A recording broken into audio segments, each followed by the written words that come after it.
ముఖ్యంగా ఎందుకు ముందుకు సాగలేకపోయారు, పెద్ద పార్టీగా ఉన్నటువంటి కాంగ్రెస్ పార్టీ యొక్క వైఖరి వల్ల ఏ రకంగా నష్టం జరిగింది, ఈ అన్ని అంశాలపైన కూడా చర్చించబోతా ఉన్నారు.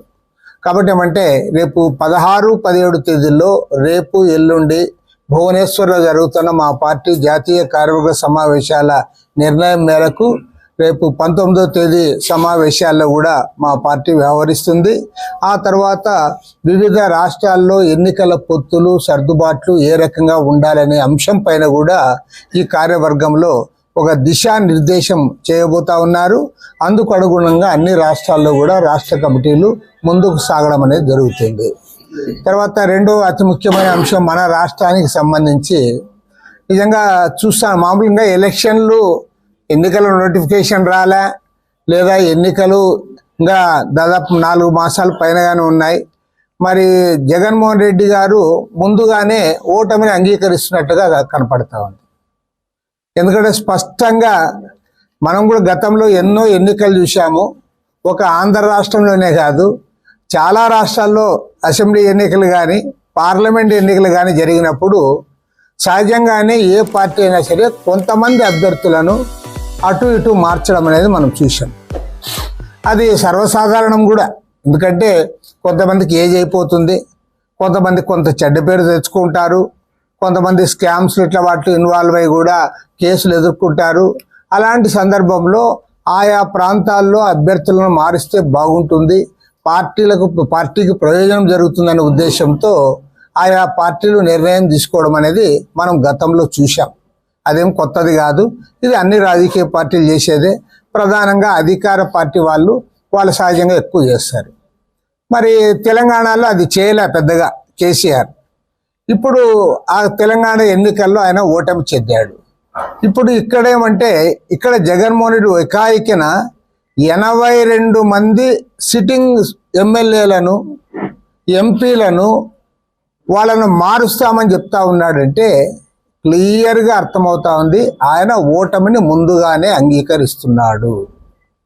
పైగా వాళ్ళ ప్రచారం ఏమి, జగన్మోహన్ రెడ్డికి బాగుంది, వాళ్ళ సిట్టింగ్ ఎమ్మెల్యేల పట్ల అసంతృప్తి ఉంది కాబట్టి మేము మారుస్తున్నాము అని చెప్తా ఉన్నాడు. మరి 82 మంది ఎమ్మెల్యేల పట్ల ఎందుకు అసంతృప్తి వచ్చిందో దానికి వారే సమాధానం చెప్పాలి. పైగా వాళ్ళు చేసింది ఏముంది, వాళ్ళు చేసింది ఏమీ లేదు.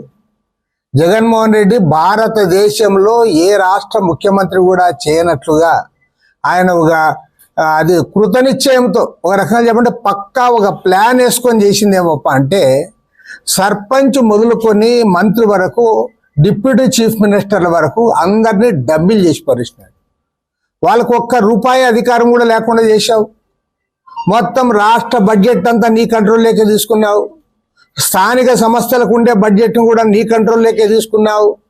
ఎవరికైనా ₹1 సహాయం చేయాలంటే నీవు బటన్ నొక్కితే కానీ సహాయం జరగదు. వాళ్ళని నిమిత్త మాత్రం చేసి పారేశావు, నిర్వీర్యులైపోయారు. మరి వాళ్ళేం చెడ్డ పేరు తెచ్చారో నీవే సమాధానం చెప్పాలి. ఒకవేళ వచ్చింటే మంచి వచ్చినా నీ ద్వారా వచ్చింది, లేదా చెడు వచ్చినా కూడా అది నీ ద్వారానే వచ్చింది. ఎందుకంటే అధికారాలన్నీ నీ చేతుల్లో పెట్టుకున్నావు.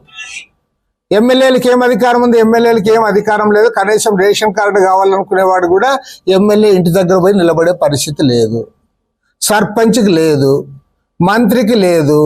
పైగా 5 మంది ఉప ముఖ్యమంత్రులు పెట్టుకున్నావు.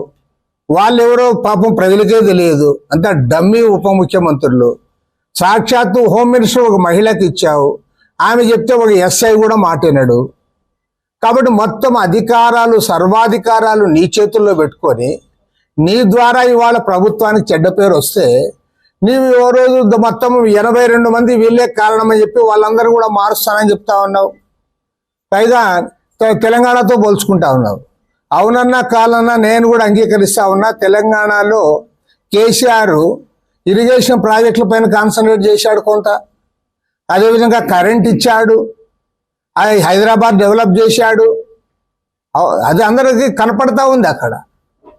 అసలు మరి నీవేం చేసావు చెప్పమంటే నీ దగ్గర ఏం సమాధానం లేదు. నువ్వు కనీసం రోడ్డు గుంట పడితే ఆ గుంటలో ఇంత మట్టి కూడా వేయలే, రోడ్లన్నీ పాడైపోయినాయి, పరిశ్రమలు రాలే, ఒక కాలువ తవ్వలే, ఒక ప్రాజెక్టు కట్టాలే. ఎంత అధ్వానం మన రాష్ట్రంలో అంటే గుండ్లకమ్మ ప్రాజెక్టుకి 16 మాసాల క్రితం ఒక గేటు కొట్టుకొని పోతే నువ్వు ఆ గేటు పెట్టలేని ఒక అసమర్థుడు, నువ్వు ఒక చేతగాని దద్దమ్మ. ఆ గేటుకి అంతా ఎంత ఖర్చు అవుతుంది? 8 కోట్ల రూపాయలు.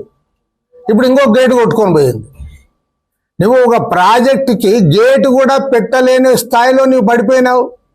నీ సొంత జిల్లా కడప జిల్లాలో అన్నమయ్య ప్రాజెక్ట్ కొట్టుకుని 39 మంది చనిపోయారు.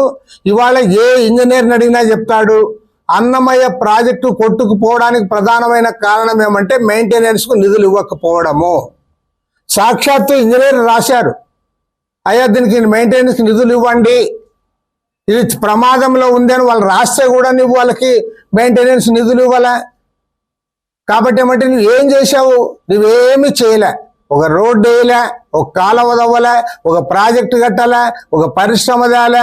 నువ్వేమప్ప చేసిండేదంటే ఇక రుషికొండ గుండు కొట్టించి అక్కడ 450 కోట్లతో ఒక బిల్డింగ్ ఒకటి కట్టావు అంతే. నువ్వేది చేయలేకపోయావు. కాబట్టి ఏమంటే ఇవాళ నీ ద్వారా ఏమాత్రం అభివృద్ధి లేక ప్రజల్లో అసంతృప్తి వచ్చి ఇప్పుడేమి చిన్న చిన్న ఉద్యోగస్తులందరూ కూడా రోడ్డు మీదకి వచ్చి కూర్చున్నారు. 1,00,000 మంది అంగన్వాడీ వర్కర్లు అందరూ వచ్చి రోడ్డు ఎక్కారు. ఎందుకు? నువ్వు ఏవైతే వాగ్దానం చేశావో, ఏవైతే వాళ్ళకి చేస్తానని చెప్పావో అవి నువ్వు చేయడంలే. దాంతో వాళ్ళందరూ రోడ్డు ఎక్కారు. ఆశా వర్కర్లు వచ్చి ఇప్పుడు 30 గంటల పాటు వాళ్ళు ధర్నా చేస్తూ ఉన్నారు. తర్వాత రైతులు వాళ్ళ గ్రామీణ ప్రాంతాల్లో నువ్వు కరువు వస్తే పట్టించుకో. కరువు వస్తే అసలు కరువు మండలాలు డిక్లేర్ చేయడానికి కూడా నీకు మనసు ఒప్పదు. 460 మండలాల్లో కరువు వచ్చిందని చెప్పి అందరు కూడా నెత్తి నోరు ముత్తుకుంటా ఉంటే నువ్వు కరువు మండలాలు డిక్లేర్ చేయవు. చివరికి ఏ పరిస్థితి వచ్చిందంటే నీ సొంత జిల్లా కడప జిల్లాలో నువ్వు 2 సార్లు పోయావు, కరువు మండలాలు డిక్లేర్ చేయలే, రైతులను పరామర్శ చేయలే. మొన్న జిల్లా పరిషత్ సమావేశం జరిగితే మొత్తం జిల్లా పరిషత్లో ఉండేదంతా వైఎస్ఆర్ కాంగ్రెస్ వాళ్ళు. తెలుగుదేశం ఎమ్మెల్సీ తీర్మానం ప్రవేశపెడితే ఏకగ్రీవంగా పాస్ చేశారు. నీ సొంత జిల్లాలో అంత జిల్లా పరిషత్ అంతా నీ ఎమ్మెల్యేలు, జెడ్పీటీసీలు, ఎంపీపీలు అందరూ కూడా మీ వాళ్ళే ఉన్నారు. వాళ్ళందరూ ఏకగ్రీవంగా జిల్లాను కరువు ప్రాంతంగా ప్రకటించాలని చెప్పి తీర్మానం చేశారంటే మరి నీకేం సిగ్గవుతా ఉందో లేదో నాకైతే అర్థం కాలే. అదేవిధంగా తుఫాను వస్తే కూడా, తుఫాను చూడడానికి పోతే కూడా నువ్వేమి పోయి అలా ఒక స్టేజ్ కట్టించుకొని స్టేజ్ మీద నిలబడి చూస్తావు. రైతుల దగ్గరకు పోవు, పొలం లేక పోవు. చివరికి ఆ కట్ట చూపించింది ఎవరంటే అది ఇట్లా చెడిపోయింది పంట అని జాయింట్ కలెక్టర్ చూపిస్తా అన్నాడు ఆయన. Joint collector. నువ్వు అధికారం రాకముందేమో జనం దగ్గర పోయావు, పల్లెలకు పోయావు, అందరు నెత్తి మీద చేతులు కూడా పెట్టి బాగా మాట్లాడిచ్చావు. ఇప్పుడు అధికారం వచ్చింది కాబట్టి అరే రైతులందరూ కూడా కోట్లాది రూపాయలు వాళ్ళ పంట పెట్టుబడి నష్టపోయి వాళ్ళందరూ ఇబ్బందులు పడతా ఉంటే నువ్వు పొలంలోకి అడుగు పెట్టడానికి కూడా నీకు నామోషే. కాబట్టి ఏమంటే ఇవాళ నువ్వు అవునన్నా కాదన్నా ఖచ్చితంగా ఓడిపోయే పరిస్థితిలో ఉన్నావు. కాబట్టి నీవు ఈరోజు ఎమ్మెల్యేల మీద ఆ నెపాన్ని మోపి వాళ్ళని బలి పశువులను చేయాలనుకుంటా ఉన్నావు. నేను ఒకటే అడుగుతా ఉన్నా, పైగా ఇంకా ఆ పార్టీలో ఆత్మాభిమానం ఉన్నవాడు ఎవడు లేడు. లేకపోతే అందరి అధికారాలన్నీ కూడా ముఖ్యమంత్రి తీసుకుంటా ఉంటే ఒక్కడంటే ఒక్కడు కూడా మాట్లాడు, ఒక మంత్రి మాట్లాడు, ఒక ఎమ్మెల్యే మాట్లాడు. దాని పర్యవసానంగానే ఇవాళ 82 మంది ఎమ్మెల్యేలను మార్చడానికి లిస్ట్ అంతా కూడా తయారు చేసుకుని ఉన్నారు. కనీసం ఇప్పుడైనా సరే వాళ్ళు గొంతు విప్పాలి. ఎందుకంటే ఇది సేమ్ ఇదే. అక్కడ కూడా కేసీఆర్ ఓడిపోవడానికి ప్రధానమైన కారణం ఏమంటే ఇంతో డెవలప్మెంట్ చేసినా కూడా ఒక నియంత మాదిరి ఆయన పెద్ద దొర మాదిరి ఫీల్ అయ్యాడు. అక్కడ అసలు చెప్తే ఆశ్చర్యపోతారు. కోట్లాది రూపాయలు ఖర్చు పెట్టి బ్రహ్మాండంగా బిల్డింగ్ కట్టి దానికి ప్రగతి భవనాన్ని నామకరణం చేసి రోడ్లో ఇనుప కచ్చడాలు వేయించేశాడు. పోలీసులను కాపలా పెట్టాడు. ఎవరి కోసం కట్టావు నువ్వు అంత పెద్ద బిల్డింగ్? ప్రజలు రాకూడదట, ఆయన నివాసం ఉంటాడట, అందరూ పోలీసులు కాపలా ఉండాలి.